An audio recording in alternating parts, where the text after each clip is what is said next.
Never judge a book by its cover page. I have a bachelor's degree. I have 2 master's degrees. I have 2 scientific articles published. I have 2 more coming along. I was accepted to one of the most prestigious public health fellowships in the nation.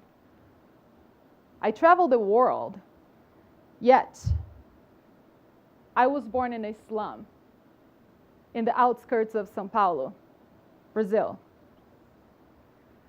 I experienced firsthand the lack of education, healthcare, and basic needs. I've seen so many of my schoolmates from elementary school and high school turning themselves into drug dealers, bank stealers, alcoholics, drug users, and prostitutes. Violence, teen pregnancy, robbery, shooting. They were not only part of the words I was learning at school, but also part of my experience as a human being. Being born in not ideal circumstances made me realize that I had 2 options in life: be a victim of my own reality, or not be a victim of my own reality and be ashamed from where I came from. I did reimagine myself. I faced my reality, I changed my life, and I decided to be a true diva. Divas to me aren't the ones who are self-important, famous, or difficult to please. Trust me, it is really hard to walk on high heels when you never had one. True divas, they face every challenge. They stay open. They chase their dream. They push over their fears. They have good hearts. And most importantly, they're not afraid or ashamed from where they came from. Jardim Gramacho used to be one of the world's largest garbage dump located in the outskirts of Rio de Janeiro. There, garbage pickers survive picking recyclable materials thrown away by those more fortunate than themselves. And I feel that somehow Jardim Gramacho relates to me. Vic Muniz is a Brazilian artist who spent some time at Jardim Gramacho photographing garbage pickers and projecting the images that he was capturing to the floor of a warehouse nearby. From there, vibrant, complex, and essentially human portraits emerge, revealing dignity and despair as the garbage pickers reimagine themselves. Well, like many of the garbage pickers from Jardim Gramacho, I'm not afraid or ashamed to share with you that through ups and downs in a roller coaster of emotions, I managed to transform a not ideal circumstance into a dignifying portrait. Task accomplished by compassion. I learned compassion. I experienced compassion. Acts of compassion changed the entire course of my life. For an example, when I came to the United States, I didn't speak any English.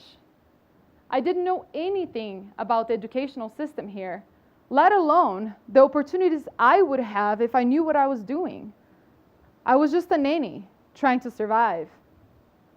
I cannot count the number of people who support me along the way. I call them angels.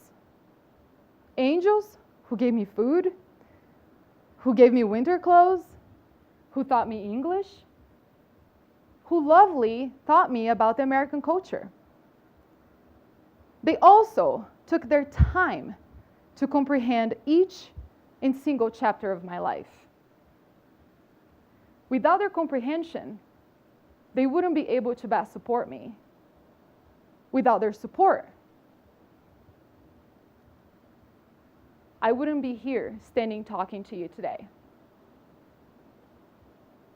Being in the middle of an advanced society that it's very individualistic inspired me to help other people and continue the constant flow of compassion that was passed on to me.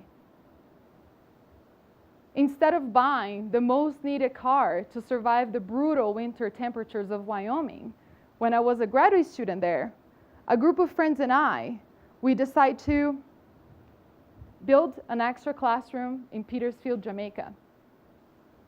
Today, a lot of people ask me how I engaged different folks of people to deliver dance workshops and perform a 45 miles walk with me as a fundraising. To me, the formula was simple. I took the time to understand each and single one of them that was working on that project with me. And together, we came up with our why.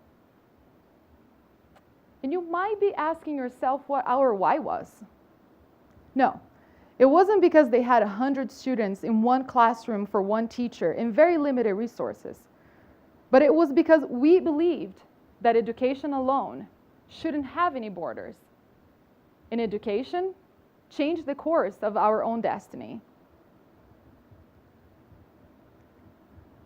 Another example is when I worked as a health promoter in a male-dominant company in Brazil.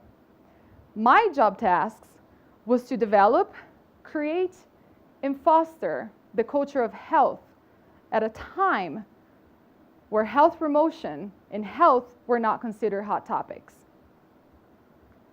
Believe me or not, I succeed.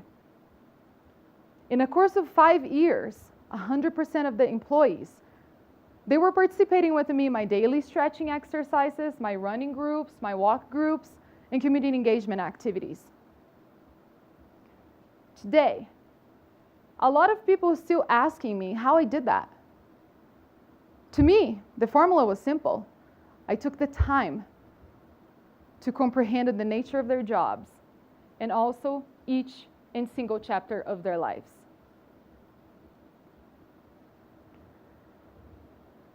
As my time with you is coming to an end, I want to say 2 last things. Centura Health leaders, the formula for compassion is simple. I suggest that you take time out of your busy lives to get to know in detail each and single one of your staff. You never know the chapters of a book if you judge it by the cover page. Get out there. Talk to your team. Don't be afraid to share your own story and be a good listener. Make sure that you fully understand someone's story. And don't forget, never judge a book by its cover page. Similarly to the garbage pickers from Jardim Gramacho, my father always survived with a low-paid job and collecting recyclable materials from the streets to try to create something new to sell. Despite his drinking behavior and abusive personality, I am proud of my roots. Centura Health leaders, be proud of who you are. Take ownership for things when they're going good and not so good. Be a real diva with a smile on your face, compassion in your soul, and leave nothing but love and respect in your footprints. Obrigada.